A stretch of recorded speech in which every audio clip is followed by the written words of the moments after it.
چه درس عظیم است. انسان قبل از اینکه یک واقعه پیش میشه تدابیرش مکمل باید تو پیش گرفته باشی. اینجا درس دیگه برای ما و شما داده شد.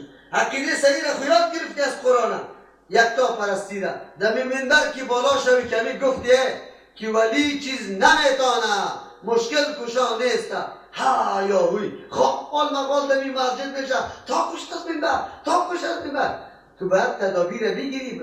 ای بچه کاکا تو بفهمی که مردم میخیزه مر از منبر تا میکنه لط میکنه اینجا باید چند نفر توید کننده قیفت برده باشی با امرای ملایما از ملایما اجازه گرفته باشی. اینطور کار تدابیر بگی. تو خود به خود اینجا رفع الیدین نگرفتی رفتی در چی خانقای یک پیر سر رفع الیدین کردی کمی دم خود گفت نمانه چوچانه این چوچانه نمانه یا آمده در اینجا این کارا لکده را استاد بده که نمیزنی. پس آن برای که مولی سر نخود در صورت رسول الله لط خوردم خدا لط نخوردی در لط دادی خدا لط دادی در زیر تیر خود انداختی بعد از اون متاثر تیر بشه و تو نکو تدابیر بگی. تدابیر هر چیز برای خود تدابیر بگیره پیش گرفته میشه بعد از یک اقدام به یک عمل میشه. قرآن امی در صبر ما میگه مثل که تدابیر به نجات عذاب آخرت گرفته میشه در نجات مسائل دنیا هم این قسم تدابیر گرفته میشه. ازدواج میکنی تدابیر بگی. تو دختری متدین خوش داری لیکن خودی شراب خورده رایستی دختری متدین که تو نکاح میکنم نه تدابیر از سابق تدابیر بگی که من باید ضمیر خود اخلاق خود درست کنم که حالی خواستگار روان بکنم تا آزموده شده باشم مردم نه نگوید. عجیب گپ است. خودت در کدام رونق هستی و طلب کجا را میکنی. در هر امر تدابیر بگی. تدابیر بگی باز بعد از اون اقدام به یک عمل بکنی انشالله کامیاب هستی. قرآن درس برای ما میده. الله بکنه که ما و شما تدابیر بگیریم. دکتری میخوایم. چطور دکتر میشی؟ تدابیر گرفتی؟ کورسا را گرفتی؟ خب زحمت کشیده درست کردی؟ که تو علی در طب کامیاب شوی؟ تدابیر بگی باز بعد از ادعای در طب کامیاب شده نبکن. او توی چیز نداری میری در پاچه الکدن میشینی میگه چرا در طب کامیاب نشدم؟ تو هیچ تدبیر نگرفته بودی. هر چیز برای خود تدابیر گرفته میشه. و اذ ابتلی ابراهیم ربه قابل یادآوری است در آن وقتی که امتحان کرد ابراهیم علیه السلام ربه پروردگارش به کلمات توسط چند کلمه فاتمهن نمو کلمات در پای تکمیل رسانید. ابراهیم خلیل الله قال گفت الله تبارک و تعالی برای انعامش یا نتیجه امتحانش انی جاعلک مگرداننده استم تو را للناس برای مردم امام مقتدا. قال گفت ابراهیم خلیل الله و من ذریتی از اولاد امام اینطور کسایی را بگردان که مقتدا باشه. قال الله میگه لا ینال واصل نمیرسه عهدی قراردادی ما این پیمانی ما از ظالمین به کسایی که ظالم است. این پیمانی ما شامل ظالمان نیست این مطلقی اولادی نیست بلکه اولادی که ظالم نباشه. داستان ابراهیم خلیل الله را شروع میکنه. در حقیقت رد است بالای ادعای دروغ یهود و نصارا. ابراهیم خلیل الله شخصیتی است که هر طایفه چیز میزنه که ما تابعدار از اوستیم و ما ابراهیمیستیم. مشرکین مکه میگفتن ما ابراهیمیستیم، یهود میگفتن ما ابراهیمیستیم، نصارا میگفتن ما ابراهیمیستیم. اما ابراهیمی گفتن کلگی میگفت. قرآن علی ثابت میکنه که ابراهیم کدام مردم است. شخصیت ابراهیم معرفی میکنه، عملکرد ابراهیم خلیل الله را به ما پیش میکنه که ببینیم که این عمل در کدام طایفه موجود است. مقاماتی که ابراهیم او را آباد کرده کی او را تعظیم میکنه، کی او را قدر و قیمتش داره. دعوتایی که ابراهیم کرده کی همون دعوتها را زنده کرده. بعد از اون معلوم میشه که ابراهیمی کی است. به دعوا خود نمیشه که هر کس میگه ابراهیمی. اینجا ما سلفی و محمدی که میگیم به اون طور دعوا نمیشه تا وقتی که در عمل ثابت نسازیم که واقعا به منهج سلف روان هستیم، واقعا فداکار برای چیستیم، سنت رسول الله صلی الله علیه و سلم هستیم. قرآن اینمی گپا را برای ما چیست درس میده که سعی کنی به ادعاها نمیشه به زبان عمل ثابت کنه، کرداری تو ثابت کنه امو ادعایتا، تصدیق کنه امو ادعایتا. این داستان ابراهیم خلیل الله در اینجا ذکر میشه. ابراهیم خلیل الله داستانش خیلی مهم است. برای ما شما خیلی اهمیت داره. چرا؟ مولا صاحب دیگه چیز خیاد نداده بود. در وقتایی که در مسجد میرفتیم خود بودیم یک دو سه گپ یاد داده بود. سهش صحیح بود، چهارمش غلط. اولش صحیح بود که بنده کیستی، باز جواب میدادیم بنده الله. باز دوم براتان میگو که امتی کیستی؟ جواب میده گفته که محمد رسول الله. باز میگو که دوستان کیستی؟ این را غلط میگو. یک 4 یار دوست دارم دیگه صحابه را هیچ دوست ندارم. این گپ نادرست بود. باز یکی گپی دیگر را هم براتان میگو. در پشتو میگفت الحمد چه به قرآن که وقت چیر تاویده. الحمدلله که میگه در قرآن تو کجا بودی؟ حیران نیدید که سوره فاتحه در قرآن بود، من کجا بودم؟ من هیچ پیدا نبودم در دنیا. باز جواب چی میگفتن؟ وایا کنه جوابه زفا که نظره حکیو من در که نظره حک بودم. که نظره حمانهش هم میفهمی؟ که نظره حکاب کلمه نون نماز ری روزه زی زکات حی حج. که نظره حک میگه الحمد که در قرآن بود تو کجا بودی؟ تو بگو که من در که نظره حک بودم. یعنی من در چی بودم؟ در کلمه، در نماز، در روزه، در زکات، در حج بودم. عجیب گپاست، عجیب. خواندی کدام میتان یا نه؟ پشتونو اینجا نیست هیچ کس. این را میگو میگه سوره فاتحه که در قرآن بود تو کجا بودی؟ عجیب گپا را میزن. الله رحم بکنه. خب اینجا یک گپ دیگر هم میگفت برای ما به ملت کیستی. این گپ سوم بود. به ملت کیستی؟ اونجا میگفتیم ابراهیم خلیل الله. کل که دعوا داره در ملت ابراهیم خلیل الله. آنی بیه که خدا طول کنیم که ما ملت ابراهیم خلیل الله هستیم یا نیستیم. ابراهیم خلیل الله شخصیتی است که در بین انبیاء علیهم السلام شان امتیازی داره. شان چی داره؟ زندگی از این عینا نمونه و الگو برای زندگی ماست. الله اکبر. کسی که میخواه که من در دین پخته شم، دین یاد بگیرم، واقعا دیندار باشم، داستان ابراهیم خلیل الله را مطالعه کنه و بعد از او مطابق داستان ابراهیم خلیل الله قدم بگذاره. قدم انبیاء علیهم السلام زیاد تیر شده، داستانایشان زیاد میآید. از کل انبیاء را الله بیان نکرده. خو ابراهیم خلیل الله را مقطع قرآن کریم کردارش، عمل کردش بیان میکنه. چرا بیان میکنه؟ یکی از جمله کارنامه های ابراهیم خلیل الله است که یک نفر است. یک نفر یک نفر هم عقل خود در کار میپرده، مراسم مذهبی قوم و پدر و اقارب خود مورد ارزیابی قرار میده. که این کارکردگی قوم و پدر چطور است؟ درست است یا نادرست؟ ابراهیم خلیل الله به عقل خود ثابت میکنه که کارکردگی نادرست است. دست بر ما میده. ما همیشه دنبالروی پدر نیستیم که پدر چیزی کرده ما میکنم. الله تبارک و تعالی عقل برم داده، استعداد داده. در زمان پدرم نه اینترنت بود نه موبایل، نه قلم بود نه کتابچه. در زمان ما هر چیز وجود داره. خود تاسف در این است که مردم در دیگه چیزا پیروی پدر را نمیکنن. در کلاه سر کردن، در لنگی سر کردن، در ریش ماندن، بگوی تابعداری پدر را نمیکنن. در خانه خامه زندگی کردن، صندلی را ماندن. دیگه پا پدر غسل در کجا میکرد؟ در جایی که بگوی گوسفندا و بزا و گوا بود. تشناب علایده نداشت. در این کارها هیچ کس تابعداری پدر را نمیکنه. دخترم تابعداری مادر را نمیکنه که مادر خود کلام آن چادر منداخت. او زمانی که یک دفعه ناگانی رویش لج می بود، کسی در کجی رخ براش میخشد که رویش میخورد وی میگفت، تو میگی اید نفسش برآمده که روی معلوم شد. دیگران را خود چی کن که بس پدری خودم روی در دیاد همی تو رست یا نه؟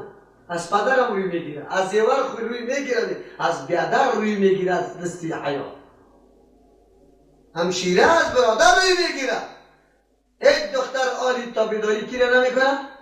بگه مادر نمیکنه. اما در مسئله دین و مزخرفات کی بیا؟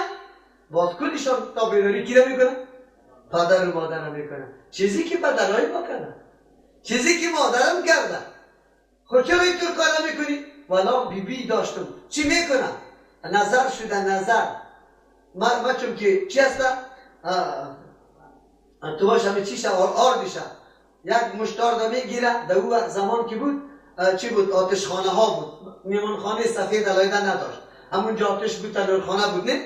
باز همین طرفی دروازه خیلی دود که میبره، همونجا خیلی زیاد شار شده میبود. همونطور بود یا نبود؟ باز همین میگرفت از سر این تفلکی تو دور میدانده از اون چیزی میخوان. قرآن یاد نداشتم. ما چون که گپای دیگه بود که نظر بند شود که علاودین بند کنه و فلانودین بند کنه، باز میگفتم آر داده بود تا چی دیوالی سیا که میزد آر طبعا که در هر جای بزنی چی میشه؟ باز چی میگفت؟ ایک نظر شده بود که فرزان نکن، ایک نظر شده بود تا آلی ره دنیا دا کجا رسیده؟ مردمای نجس قطی قطیگه که چیسته؟ دودی مردار اسفند میه آدمی پیچیدو پاکه کنه رو ایسته. خود برادر باز چی برد میگه؟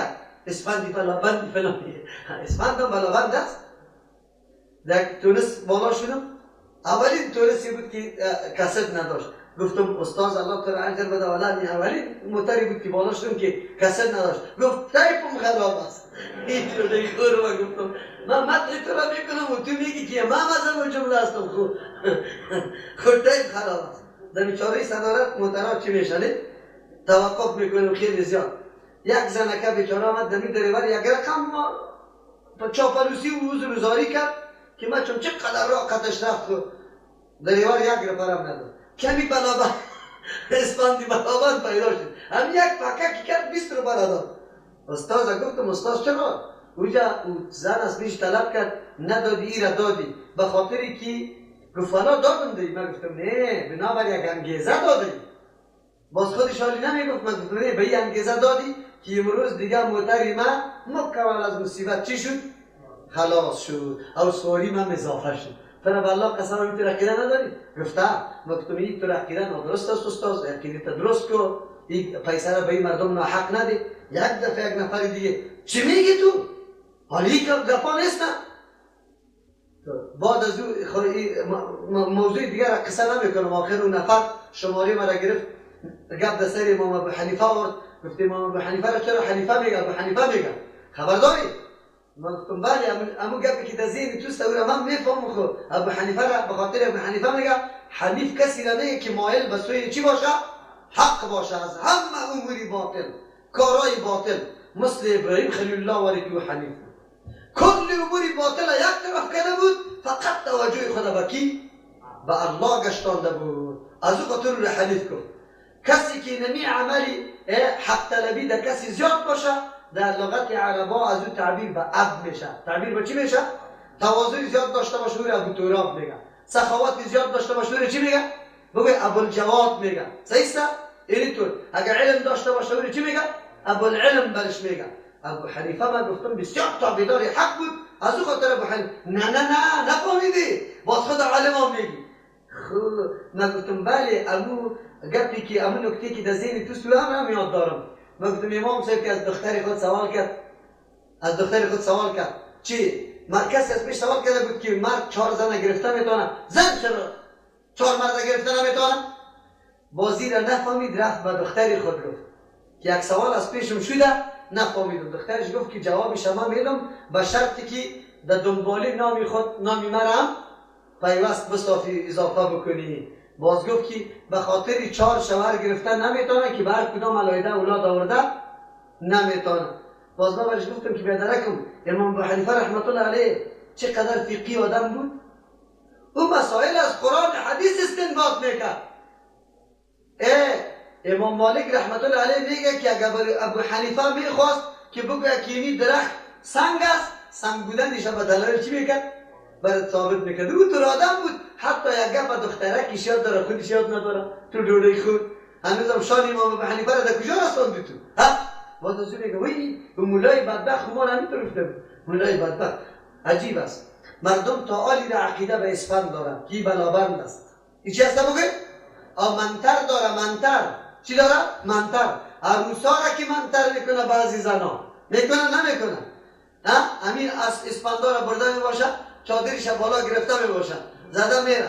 باز میگه که شاگومش نیک شوه. شاگوم نیک وقتی میشه که پابند دین باشه که نباشه شاگوم از کجا نیک شوه؟ الله تبارک و تعالی رحم بکنه. ابراهیم خلیل الله شخصیتی بود که اولین مرتبه دنبالرو آدم نبود. از دنبالرو آدم تعبیر به تقلیدی میکنه. و چی میکنه؟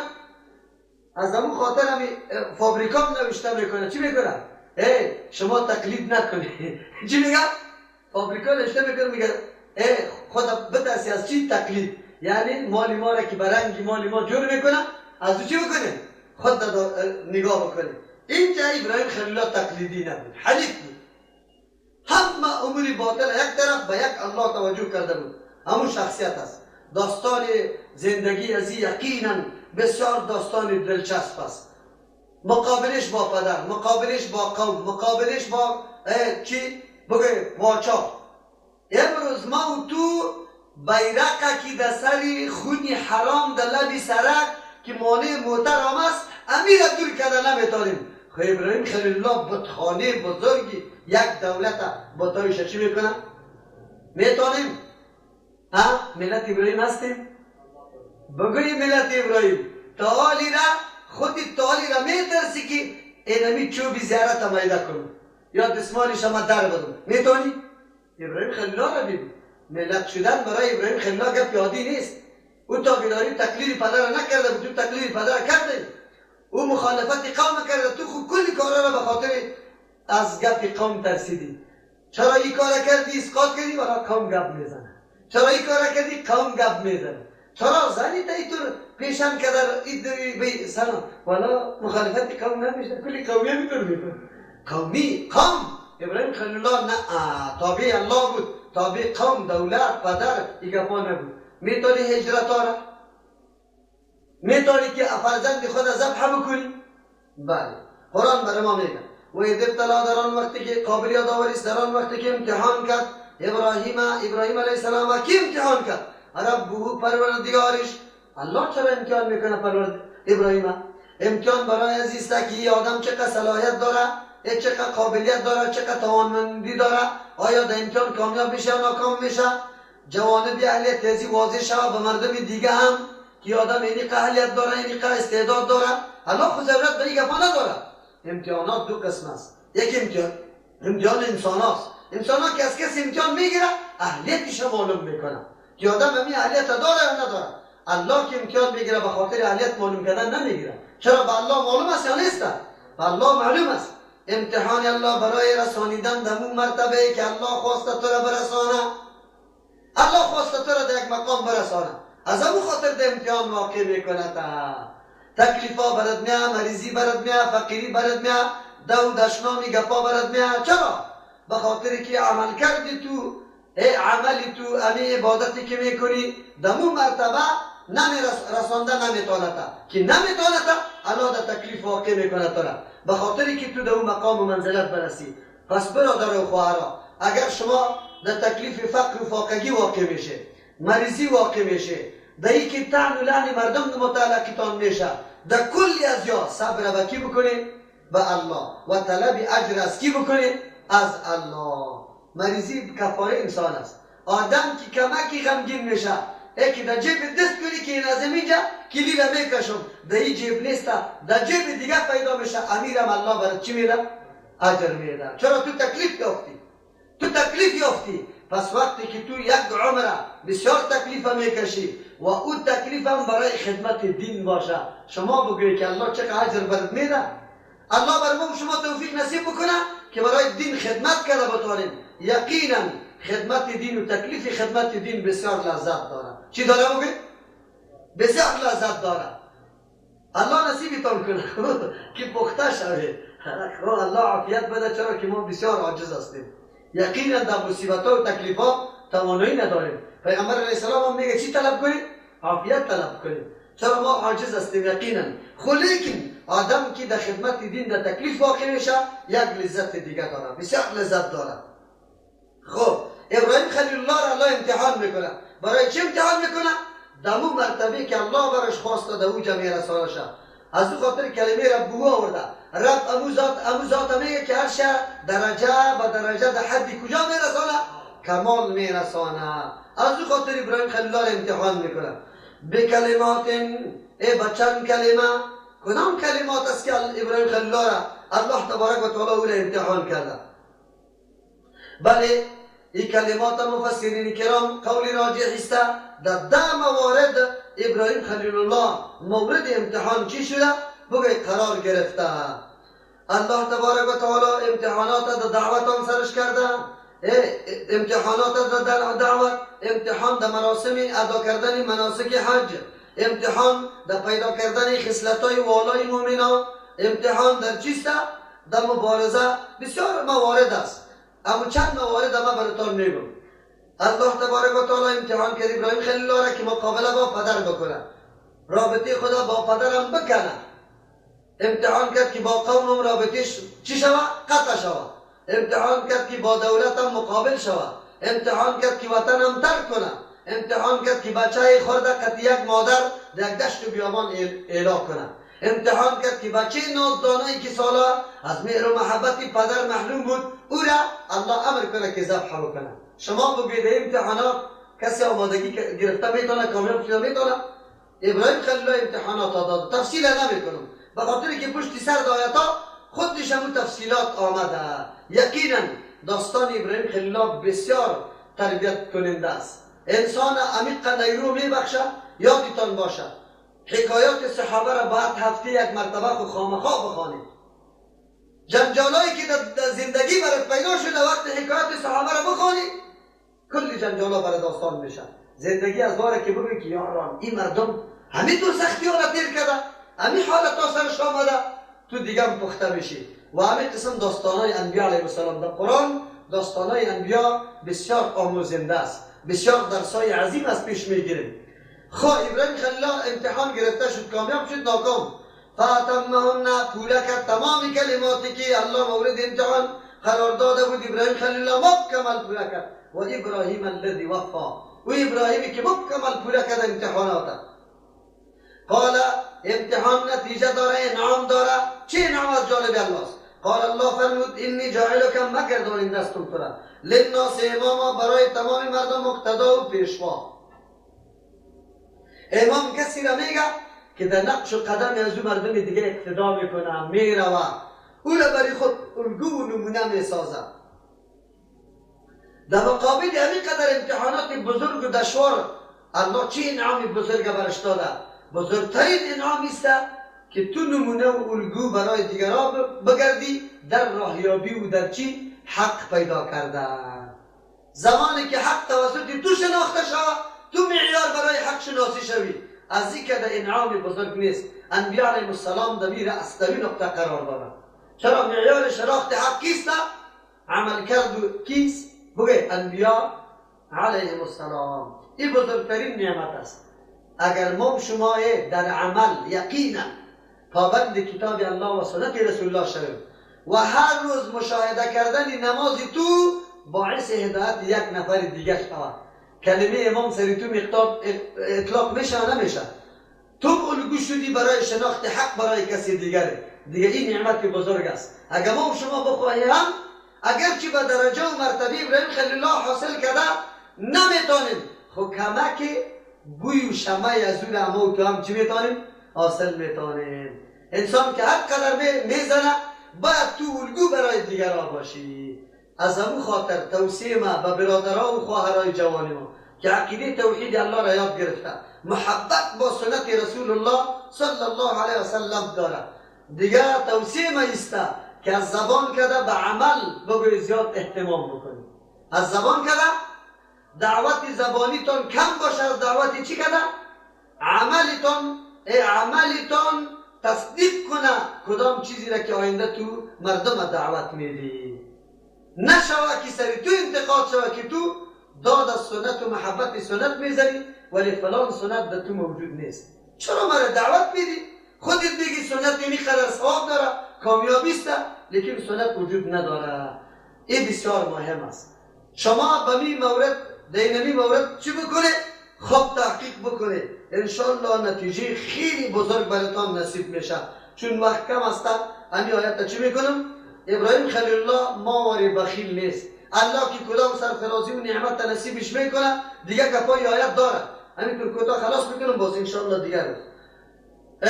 چی میگه؟ ابراهیم خلیل الله میگه که نعمت خاص جانب الله آمد. تنها خودم بگیرم یعنی که مخلوق الله را دهی شامل بسازم. قال و من ذریتی، الله از جمله اولادای امام دمی نعمت بزرگ که کلیش اماما جور شود. الله میگه که ابراهیم خلیل الله چی فکر داری؟ ذریه و اولادی خود تو خود کل اگه مسلمان نیست. اینطور مردم ها می باشه که نعوذ بالله در بود سجده میکنن و امام شده میتونن.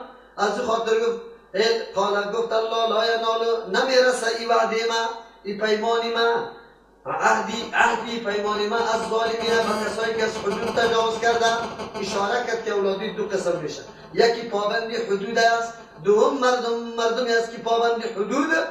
پس کسی که پابندی حدود کرد و ملتی واقعی تو گشت واقعا که و امام جور میشه و مقتدا جور میشه، الله مارد او جمله شامل کنه. سبحان ربك رب العزة عما يصفون وسلام على المرسلين والحمد لله رب العالمين. اللهم ربنا اتنا في الدنيا حسنة وفي الآخرة حسنة ربنا اغفر علينا الصبر والصبر اللهم انصرنا من كل ربنا وقنا ولا رسولك ولا تحزن اللهم ربنا اتنا في الدنيا حسنة وفي الآخرة حسنة